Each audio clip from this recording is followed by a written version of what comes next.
नमस्कार, मैं हूं मुकेश वर्मा और आप सबका अपने YouTube चैनल लर्नर्स अड्डा पे बहुत बहुत स्वागत करता हूं। फ्रेंड्स, पहले मैं आप सबसे माफ़ी चाहता हूं कि कल का लेक्चर अपने टाइम से अपलोड नहीं हो पाया, क्योंकि कुछ टेक्निकल प्रॉब्लम आ गई थी अपलोडिंग में, इस वजह से कल का लेक्चर नहीं हो पाया था। तो आज मैं आप सबके सामने लेके उपस्थित हुआ हूँ भारतीय संविधान और राज्य व्यवस्था का 10वां लेक्चर। 9 लेक्चर इससे पहले हमने ले लिया है। पिछला लेक्चर हमने भाग 1 संघ और उसका राज्य क्षेत्र अनुच्छेद 1 से 4 तक हमने पढ़ा हुआ है, और आज हम उसके आगे बढ़ेंगे और पढ़ेंगे नागरिकता के बारे में। तो फ्रेंड्स, आज हमारा जो टॉपिक होगा वो हम पढ़ेंगे भाग 2 नागरिकता। नागरिकता का जो प्रोविजन किया गया है भारतीय संविधान में वह अनुच्छेद 5 से लेकर अनुच्छेद 11 तक में किया गया है। तो ये तो हो गई संवैधानिक बात कि नागरिकता भाग 2 में दिया है, अनुच्छेद 5 से लेकर 11 में। पूछा जाता है, नोट करते हुए सारी चीज चलिएगा और हर एक चीज समझने का प्रयास करिएगा, यही याद करने का प्रयास करिएगा। तो फ्रेंड्स, जब भारतीय संविधान लागू होता है, देश आजाद होता है, 15 अगस्त 1947 को भारत देश आजाद होता है। तो कंडीशन क्या होती है, किसको नागरिक माना जाए, किसको नागरिक ना माना जाए, तो उसके लिए भी जो भारतीय संविधान निर्मात्री सभा थी उसने प्रोविजन किया कि भारत का नागरिक कौन होगा। भारत देश तो आजाद हो रहा था 15 अगस्त 1947 को, लेकिन मुसीबत आने वाली थी कि नागरिक किसको माना जाए, कौन ऐसा है जो भारत का नागरिक होगा और कौन ऐसा जो भारत का नागरिक नहीं होगा। आप सबको पता होगा कि नागरिकता राज्य का गुण है, जो नागरिक होगा उसको संविधान में दिए गए सारे अधिकार नागरिकों के प्राप्त होंगे, और जो विदेशी होगा उसको ये अधिकार नहीं प्राप्त होंगे। तो फ्रेंड्स, नागरिकता के लिए मारामारी होने वाली थी। आप सबको पता है, जैसे एक एग्जाम्पल के माध्यम से समझिएगा, शादी विवाह में आप लोग जाते भी होंगे और आप लोगों के घर पे भी शादी विवाह होता होगा। तो उस शादी विवाह में पहले से डिसाइड करते हैं आप लोग, एक डायरी बनाते हैं कि कितने लोगों को बुलाना होगा, सब मिला के कितने लोग इस शादी में शामिल होंगे। मान लीजिए आपने प्लान बनाया कि 500 लोग इस शादी में आने वाले हैं, जो शादी आपके यहाँ हो रही है, तो उसमें आपने 500 लोगों का नाम लिखा कि ये 500 लोग ही आएंगे। तो आप उसी के अनुसार अपना एस्टीमेट बनाते हैं कि कितना खाना बनाना है, ठीक है, कितनी चारपाई लगवानी है, कितनी कुर्सियां लगानी है, कितने लोगों के लिए नाश्ता की व्यवस्था करना है, कितने लोगों की सेवा करनी है, खातिरदारी करनी है। ये सब आप किससे अनुमान लगाते हैं? उसी लिस्ट से, जिसमें आप सबका नाम नोट करते हैं कि भैया इतने लोग ही इस शादी में आने वाले हैं। यही तो आप करते हैं। अब आप सोचिए एक बार, जब भी ऐसा होता है कि 100 लोग एक्स्ट्रा आ जाएं तो क्या होता भैया, आपने जिनको बुलाया ही नहीं था वो भी आ जाते हैं जब, तो आपका सारा एस्टीमेट चौपट हो जाता है। मतलब खाना कम पड़ जाएगा, बैठने की जगह कम पड़ जाएगी, सारी की सारी अव्यवस्थाएं फैल जाएगी। ठीक है, ऐसा क्यों हुआ? क्योंकि जो अवैध घुसपैठ ही एक हो गए, कहाँ? आपकी बारात में। तो आपकी बारात में जो 100 लोग अवैध आ गए, जिनको आपने जोड़ा ही नहीं था, तो उनके लिए तो आपके पास कोई व्यवस्था है ही नहीं। तो ऐसे में आपकी शादी की सारी व्यवस्था चरमरा गई हो, चाहे खाने की व्यवस्था रही हो, चाहे पानी पीने की व्यवस्था रही हो, चाहे सोने के लिए चारपाई की व्यवस्था रही हो, सब कुछ ढंढ-मंड हो जाता है। होता है ऐसा? वही सेम चीज भारत देश के साथ होता।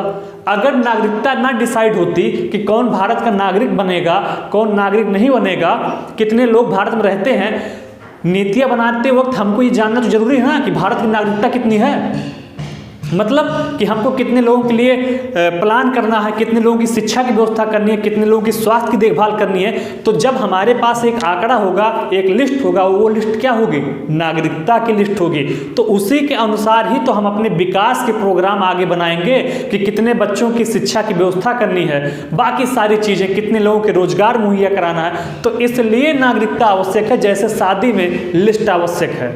ओके फ्रेंड्स, तो नागरिकता इसीलिए जरूरी है क्योंकि कोई भी देश जिसको आगे बढ़ना है, जो लोकतांत्रिक देश है, वहाँ नागरिकता एक अनिवार्य धर्म है।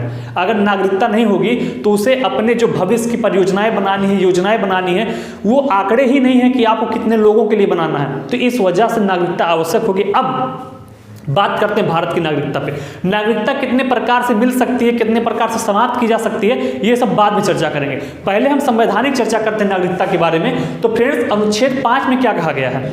भारतीय संविधान का अनुच्छेद 5 यही कहता है कि संविधान लागू होने की तिथि से ऐसे व्यक्ति को भारत का नागरिक माना जाएगा जो निम्नलिखित 3 में से कोई एक शर्त पूरी कर दे। कोई एक शर्त, मतलब जब भारत आजाद होता है, ठीक है, और संविधान लागू होता है, तो संविधान लागू होते वक्त ही जो जो भारत में निवास कर रहे होंगे उनको नागरिक मान लिया गया।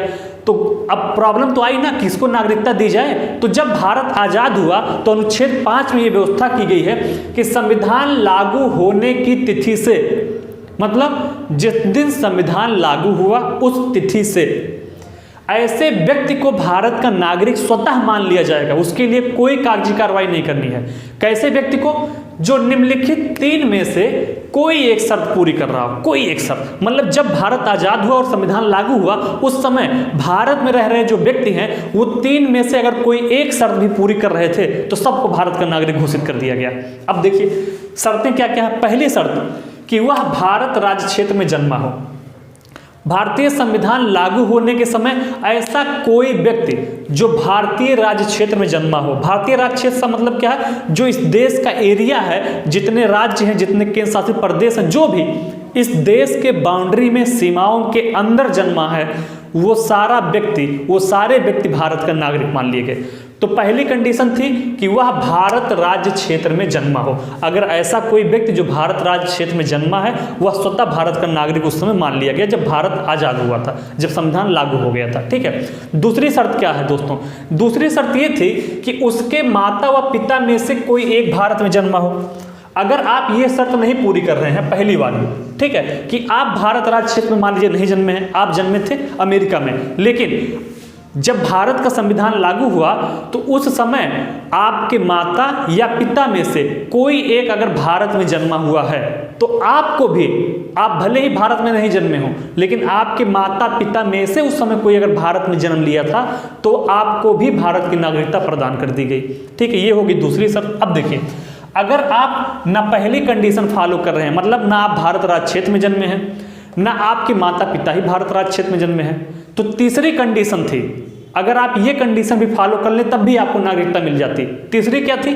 कि संविधान लागू होने से कम 5 वर्ष पहले से भारत में रह रहा हो। भारतीय संविधान लागू कब होता है भैया? 26 जनवरी 1950 को लागू होता है। तो 26 जनवरी 1950 को संविधान लागू हुआ और 5 वर्ष पहले, मतलब अगर आप 1945 से भारत में रह रहे थे तो आपको स्वतः नागरिकता दे दी गई। बस आप उसके लिए कोई प्रूफ लाइए कि आप 5 साल से भारत में रह रहे थे। ठीक है, तो जब देश आजाद हुआ और पहली बार नागरिकता देने की बात चली तो हमने किसको किसको नागरिकता दिया? ऐसे नागरिकता हमने 3 प्रकार से दिया। क्या क्या? कि वह भारत राज्य क्षेत्र में जन्मा हो, पहली प्रायोरिटी थी कि अगर आप भारत राज्य क्षेत्र में जन्मे हैं तो आपको स्वतः नागरिकता मिल जाएगी। दूसरी, अगर आप नहीं जन्मे हैं तो आपके माता या पिता में से कोई जन्मा है तो आपको नागरिकता मिल जाएगी।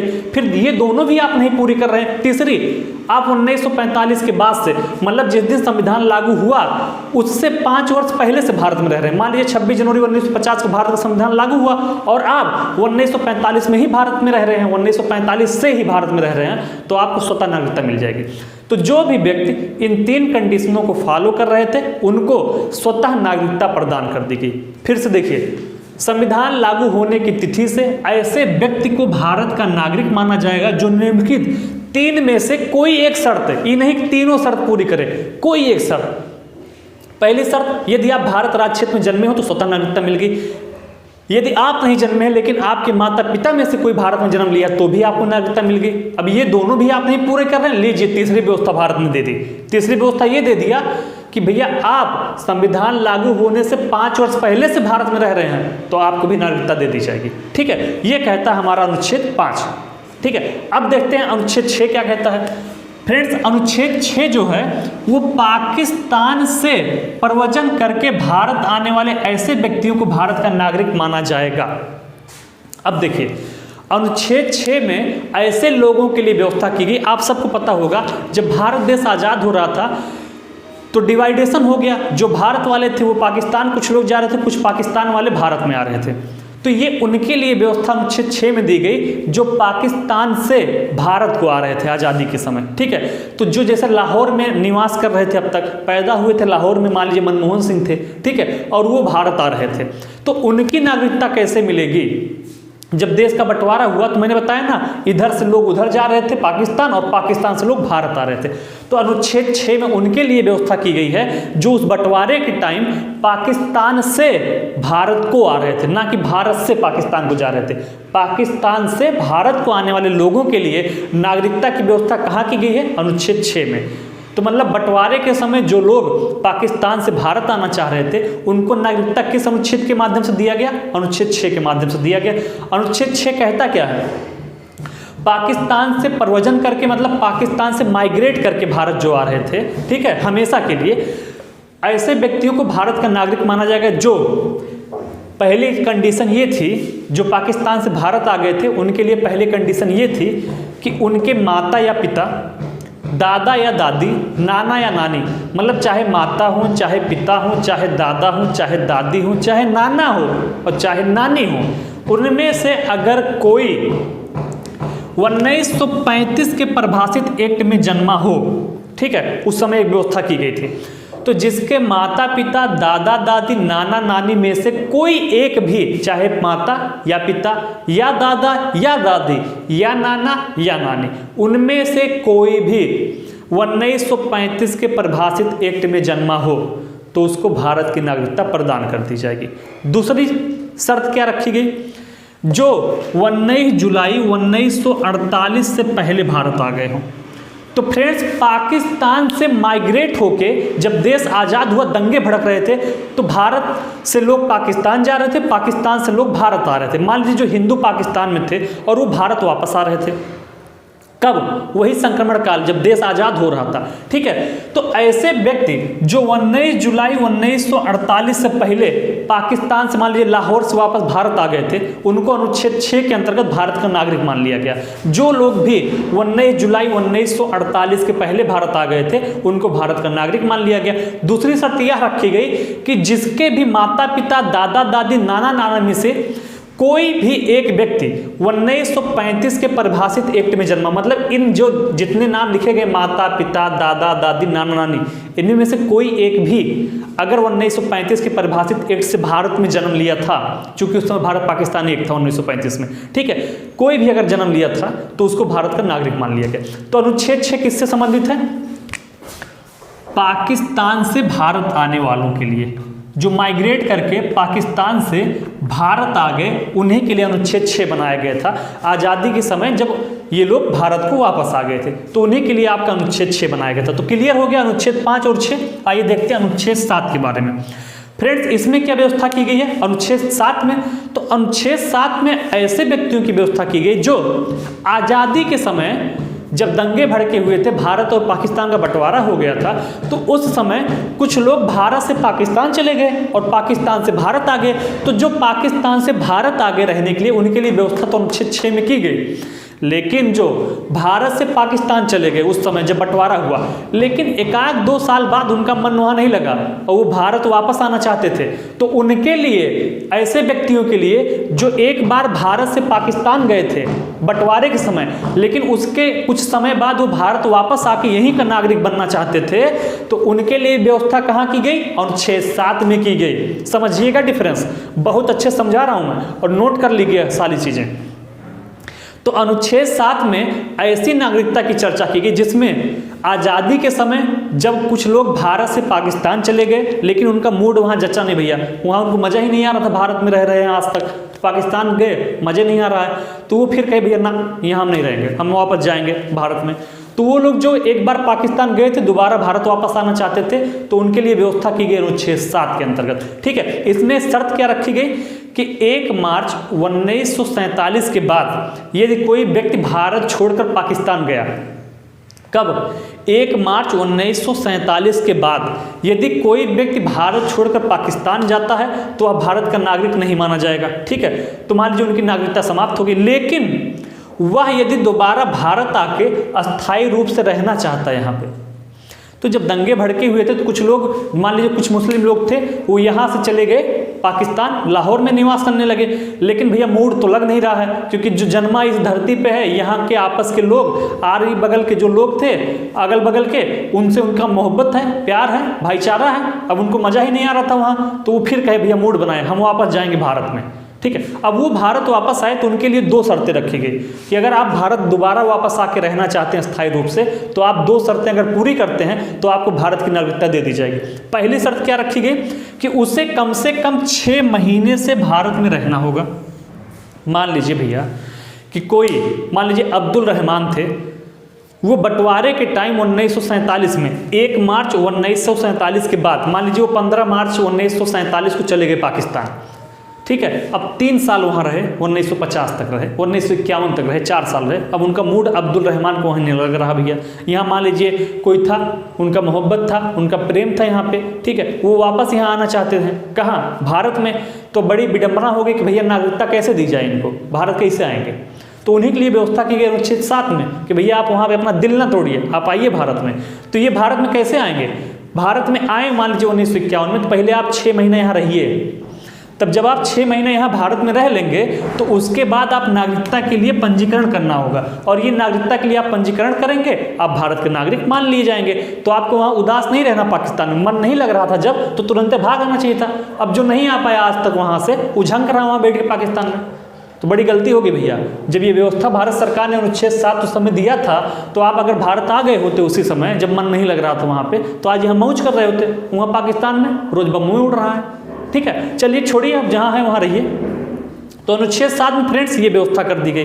अनुच्छेद 7 में क्या व्यवस्था की गई कि ऐसे लोग जो बंटवारे के टाइम भारत से पाकिस्तान चले गए लेकिन 3-4 साल बाद वो वापस आना चाहते थे, तो उनके लिए व्यवस्था की गई अनुच्छेद 7 में कि आप अगर दोबारा भारत आके स्थायी रूप से रहना चाहते हैं तो आइए रहिए, लेकिन 2 शर्तें थी कि कम से कम आप 6 महीना पहले भारत में रहिए और उसके बाद आप नागरिकता के लिए पंजीकरण करिए, आवेदन करिए, तो आपको भारत का नागरिक मान लिया जाएगा। तो फ्रेंड्स अनुच्छेद 7 तक हमने पढ़ा, 5 के बारे में पढ़ा, 6 के बारे में पढ़ा, अनुच्छेद 7 के बारे में पढ़ा, और बहुत डिटेल से, बहुत मज़ेदार तरीके से पढ़ा। मुझे पूरा विश्वास है कि आपको बड़े अच्छे से समझ में आया होगा। अब 7 के बाद जो 8 में व्यवस्था की गई ना, वो प्रवासी भारतीयों के लिए की गई है, जो भारत से बाहर रह रहे हैं, उनको कैसे नागरिकता दी जा सकती है। तो ऐसे लोगों के लिए जो नागरिकता दी गई वो 8 और 9 में दिया गया है। फिर 11 में क्या किया गया है कि नागरिकता पे जो कोई कानून बनाया जा सकता है वो अधिकार दिया गया संसद को। तो फ्रेंड्स आज हमने 5, 6 और 7 के बारे में पढ़ा है, ज़्यादा नहीं पढ़ेंगे, चीज़ें हम थोड़ी थोड़ी पढ़ेंगे लेकिन डेली पढ़ेंगे। बस हमारा उद्देश्य ये है कि आपको सारी चीज़ें समझ में आनी चाहिए। मुझे नहीं लगता अब आपको 5, 6 और 7 कभी भूलेगा, ठीक है। तो इसी तरीके से इंटरेस्टिंग वे में समझ के पढ़ना है, ठीक है। तो आज हमने 5, 6 और 7 पढ़ा है। कल वाले लेक्चर में हम अनुच्छेद 8, अनुच्छेद 9, अनुच्छेद 10 और अनुच्छेद 11 पढ़ेंगे, तो नागरिकता आपका समाप्त हो जाएगा, ठीक है। उसी में हम पढ़ेंगे नया जो CAA आया है, सिटीजन अमेंडमेंट एक्ट 2019, उसके बारे में चर्चा हम अगले लेक्चर में करेंगे। तो आज हम अनुच्छेद 5, 6 और 7 पढ़े, 3 ही अनुच्छेद पढ़े हैं, लेकिन बहुत ही रोमांचक ढंग से पढ़े हैं, ठीक है। मुझे पूरा विश्वास है कि आपको रट गया होगा, और नोट्स बना लीजिए आप। तो फ्रेंड्स 5, 6, 7 हो गया। कल का लेक्चर जब लेंगे पॉलिटी का 11वां लेक्चर, तो इसके आगे हम क्लास कंटिन्यू करेंगे।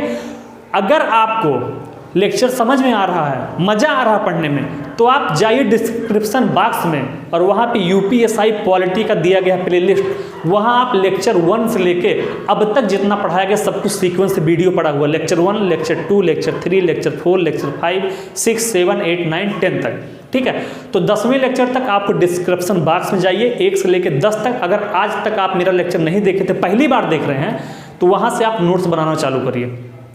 पूरी की पूरी पॉलिटी फ्री में पढ़ाने जा रहा हूँ, कोई यूट्यूब वाला पूरा नहीं पढ़ाता है, सब 10 दिन पढ़ाते हैं, इसके बाद पेड कर देते हैं। मैं आपको पूरा फ्री में जा रहा हूँ पढ़ाने, ठीक है। लोगों के टारगेट पे भी हूँ कि मैं आपको फ्री में क्यों पढ़ा रहा हूँ, लोगों का धंधा चौपट हो रहा है, ठीक है, लेकिन मैं आपको फ्री में पढ़ाऊँगा। मेरा उद्देश्य है कि भारत का हर युवा, उसे कुछ आए या ना आए, संविधान जरूर आना चाहिए, चाहे वो तैयारी कर रहा हो चाहे ना कर रहा हो, क्योंकि अगर आप नागरिक हैं तो आपको अपने अधिकार पते होने चाहिए। तो मैं इसलिए संविधान पढ़ा रहा हूँ। तो फ्रेंड्स मिलेंगे फिर अगले लेक्चर में, तब तक आप सब पढ़ते रहिए और ज़्यादा से ज़्यादा लोगों के पास इस वीडियो को शेयर करिए, इस चैनल को शेयर करिए, एकदम आग लगा दीजिए आप सब। धन्यवाद।